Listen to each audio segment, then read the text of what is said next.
¿Qué tal amigos? Habla Oscar Yark. Este es el primero de una serie de videos donde conoceremos la historia de la Pump It Up. Sin más preámbulo, comencemos.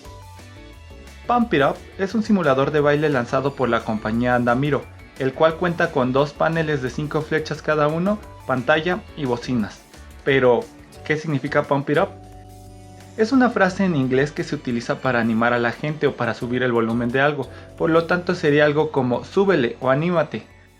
Aquí J-Lo nos enseña cómo usarlo.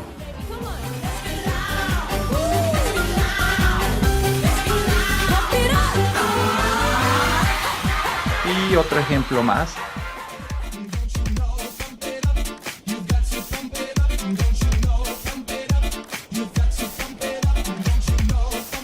Y ahora sí vamos a la máquina de baile.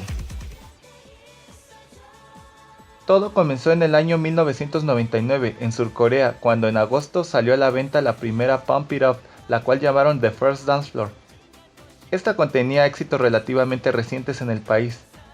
La primera máquina contenía 15 canciones de 1.35 minutos aproximadamente y 4 non-stop remix de alrededor de 2 minutos y medio.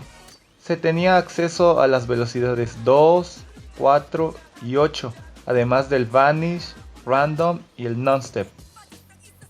Lo negativo es que solo podías escoger entre 4 canciones por stage. Evidentemente, los pasos eran muy distintos a los que conocemos ahora, ya que solo existían las dificultades normal, hard y doble. Las canciones más difíciles de la primera versión eran Hypnosis e Ignition Stars, con un impactante hard 7 y 8 respectivamente, pero si lo piensas, todos estaban aprendiendo a jugar en ese momento, así que no necesitaban tanta dificultad. En los remix el más difícil fue el Turbo Remix.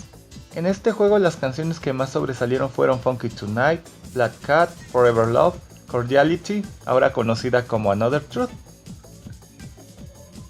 Existía también el modo Battle, el cual consistía en pisar los pasos para que tu rival los reproduzca.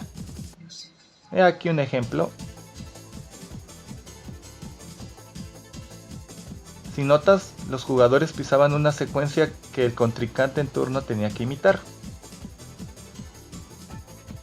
Andamiro, al percatarse de la aceptación y potencial de su videojuego, lanzó The Pump It Up Second Ultimate Dance Floor tan solo 4 meses después, en donde se agregaron más canciones y dobles a los Non-Stop Remix.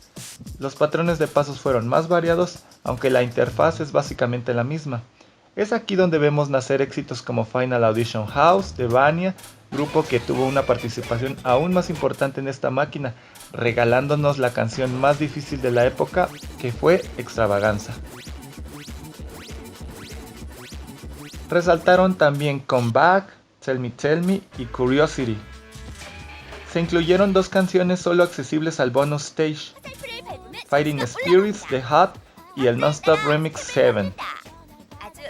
Llegamos a mayo del 2000, cuando Andamiro lanza Pump It Up The OVG, o la OVG, donde se lanzan 27 temas nuevos, incluyendo muchos hits de los 90 en Corea. Por eso el nombre All These But Goodies, que sería algo así como viejitas pero buenitas. En esta versión hubo la necesidad de introducir el modo Crazy, ya que los jugadores también mostraban avances en sus niveles.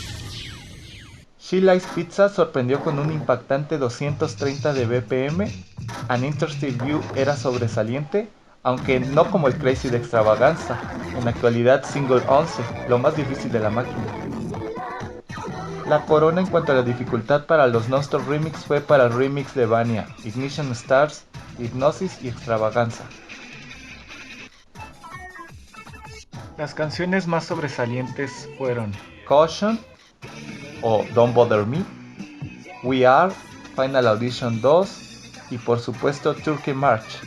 Otro avance enorme fue en lo referente a los VGAs o VGA, que quiere decir Background Animations, ya que contaban historias y eran de mucho mayor calidad.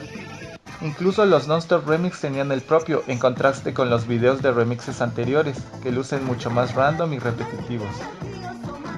Eso es todo por este video. Nos vemos en el siguiente. See ya.